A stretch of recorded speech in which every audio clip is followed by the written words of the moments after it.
कि पूरी फसलें खराब हो चुकी है।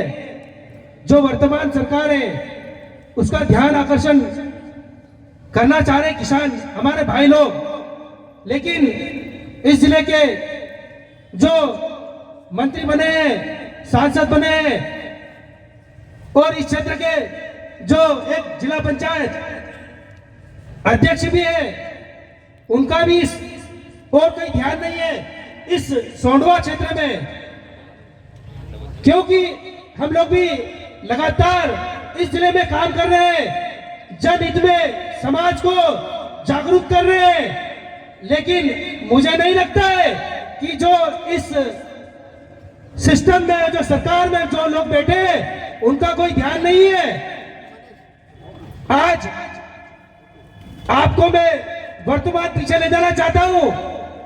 जो सरदार सरोवर जो डैम बना है वो बना है गुजरात में, और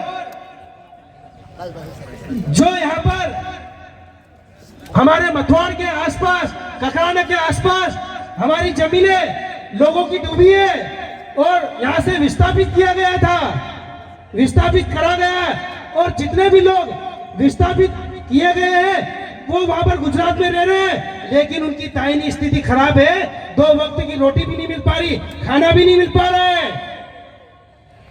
आप जब सरदार सरोवर डैम बना है, जब हमारी जमीनें गई है, आप इस क्षेत्र में आप देख सकते हैं इस सोंडवा में भी लाइट कितनी बार जाती है और आती है। जब डैम बनना था, जब व्यवस्था बननी थी और हमारी जमीनें जानी थी, तो हमारे को भी उस डैम का भागीदारी होना था। वो पानी की व्यवस्था राजस्थान और गुजरात जा रहा है।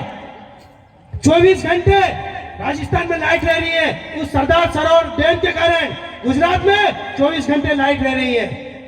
जमीनें हमारी गई है, तो लाइट हमारे पास रहना चाहिए कि रहना चाहिए, रहना चाहिए कि नहीं?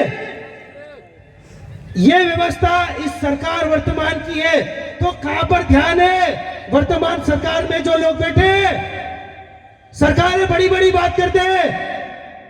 मैंने गूगल सर्च किया था, जो आधार सेंटर बोलते हैं, लोक सेवा केंद्र बोलते हैं, उसमें कोई ऐसा प्रावधान नहीं है कि तहसील लेवल पे भी किया जा सकता, ऐसा नहीं है। वो जनसंख्या के आधार पे भी लोक सेवा केंद्र खोला जा सकता है, लेकिन किसी का कोई ध्यान नहीं है।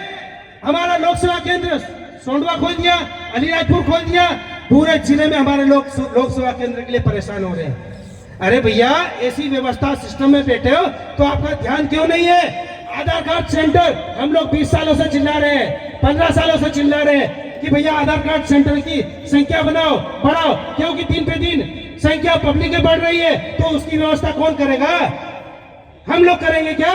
हमारा काम है लोगों को जागरूक करना, सरकार को बताना, सरकार की कमी पेशी दिखाना, लेकिन वो भी नहीं ध्यान है। आज लगातार इस जिले के अंदर बैंकों के अंदर करोड़ों का घोटाला आ रहा है, उस पर किसका ध्यान है?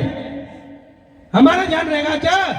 कल में झाबुआ में, अलीराजपुर के प्रॉपर में एक बैंक में 3 महीने से वहां पर पैसा नहीं, बैंक के अंदर हमारे ग्रामीण जन प्रधानमंत्री आवास का पैसे लेने जाते हैं, मुख्यमंत्री लाडली बहना का पैसा ले जाते। मोहन यादव जी झाबुआ में आए, एक आध बार राजपुर में आके देख लो, बैंक हुआ के लोगों को टटल लो, आप पैसा तो दे रहे हो, लेकिन उनको सही समय पे महिलाओं का पैसा नहीं मिल पा रहा है। 3 महीने से उस बैंक के अंदर पैसा नहीं है। जब पैसा लेना है, मुझे 20,000 रुपए लेने गया उस बैंक में हमारा साथी, तो उसको बोला गया अभी 5,000 रुपए ले लो, अगली बार आना। तो ये वर्तमान सरकार की स्थिति है, बैंकों में ध्यान नहीं है, तो कोई दूसरा ध्यान देगा क्या? वहां के मैनेजर से चर्चा करी, कोई प्रभारी बना हुआ जो धार का, झाबुआ रायपुर का, उसके कारण कुछ 75,000 रुपए का उसका नुकसान हुआ उस बैंक में, तो किसका ध्यान रहेगा? मॉनिटरिंग कौन करेगा? इस जिले का जो जनप्रतिनिधि, वो जो वोट लेता है, वो वोट इसी नाम से लेता है कि हम आपकी व्यवस्था बनाएंगे, हम आपके लिए कार्य करेंगे, हम आपको भटकने नहीं देंगे। उसके लिए तो वोट मांगता है ना, उसीलिए वोट मांगता है कि नहीं मांगता? इसीलिए वोट मांगता है ना। तो ये व्यवस्था कौन देखेगा? अभी तो जिला पंचायत आपके सोंडवा क्षेत्र में ही है, अध्यक्ष महोदय इसी क्षेत्र में तो मुझे ये समझ में नहीं आ रहा है, बार बार ऐसी कंडीशन क्यों हो रही है। अब मैं आपको बताना चाहता हूं कि इस जिले में पटवारी जो लोग हैं, इस जिले के पटवारी लोग हैं, कोई मथुआर का है, कोई सोंडवा का है, कोई छतला का है, सचिव लोग हैं, मंत्री लोग हैं, उनको ढूंढने के लिए आपको बताना चाहता हूं। एक मिनट, थोड़ा बात हो